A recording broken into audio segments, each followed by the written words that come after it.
এক ছেলে হঠাৎ করে তার মার কাছে এসে বলল, মা, আজকে আমি তোমার সব ঋণ পরিশোধ করতে চাই। তো এই কথা শুনে মা একটু অবাক হলো এবং তাকে জিজ্ঞাসা করলো, হঠাৎ করে তুমি আমার ঋণ পরিশোধ করবে?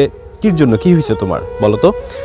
তো এই ছেলে তার মাকে বলল, মা দেখো, আমি ছোটকাল থেকে দেখতেছি যে তুমি আমার জন্য অনেক কষ্ট করেছো, আমাকে বড় করার জন্য তুমি মানুষের বাড়ি কাজ করেছো, তুমি নিজে না খেয়ে আমাকে খাইয়েছো।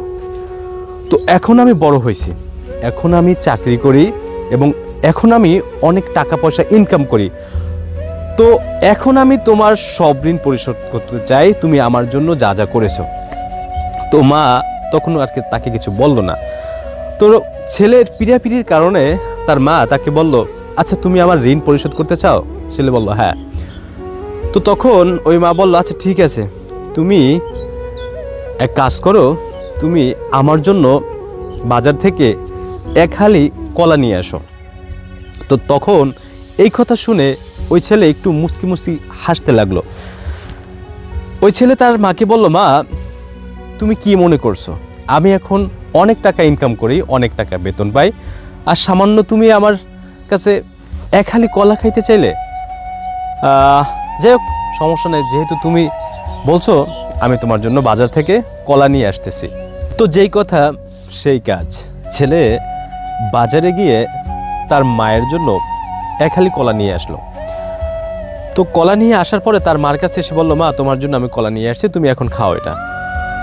তো ওই মা তার ছেলেকে বলল যে এই কলাটা আজকে আমি খাবো না, এই কলাটা আমি কালকে খাবো, এই কলাটা তোমার কাছেই রাখবে এবং এই কলাটা আজকে তুমি সারা রাত্র বুকের উপর রেখে তুমি ঘুমাবে এবং কালকে এই কলাটা আমি খাবো। তো ছেলেটি মনে করলো, মা এগুলো কি বলতেছে, ছেলেটি আসলে বুঝতে পারলো না। তো তখন ওই রাত্রে ওই ছেলে ওই এক হালি কলা তার বুকের উপর নিয়ে ঘুমিয়ে পড়ল এবং সকালবেলা উঠে দেখলো যে ওই কলা তার পিঠের নিচে পড়ে একেবারে অ্যাবড়া স্যাবড়া দিয়ে গেল।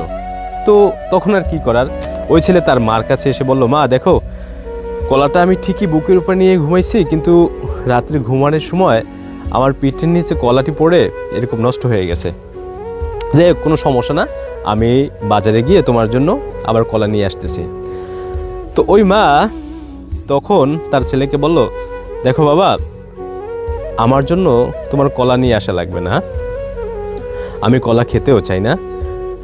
আমি কলাটা এই জন্য বাজার থেকে আনিয়েছি যে দেখো, তুমি যখন ছোট ছিলে, যখন তোমার হাত পা এরকম কলার মতনই নরম ছিল, যখন তোমার শরীরটা তুলতুলে ছিল, আমি মা তোমাকে সাথে নিয়েই ঘুমিয়েছি, কিন্তু তুমি কিন্তু আমার পিঠের নিচে পড়ে তুমি এরকম কলাটার মতো নষ্ট হয়ে যাও না।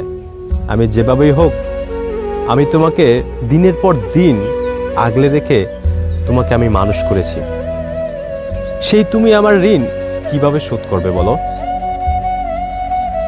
এই কথা শুনে ছেলেটি আর কিছু বলতে পারলো না, ছেলেটি আর কিছু উত্তর দিতে পারলো না। তখন তার মার কাছে সে বলল, মা তোমার আর কিছু বলা লাগবে না, আমি সব কিছু বুঝে গেছি যে মায়ের ঋণ আসলে কখনো শোধ করার নয়, আর কখনো আমি শোধ করতেও পারবো না। ধন্যবাদ, ভালো থাকবেন সবাই।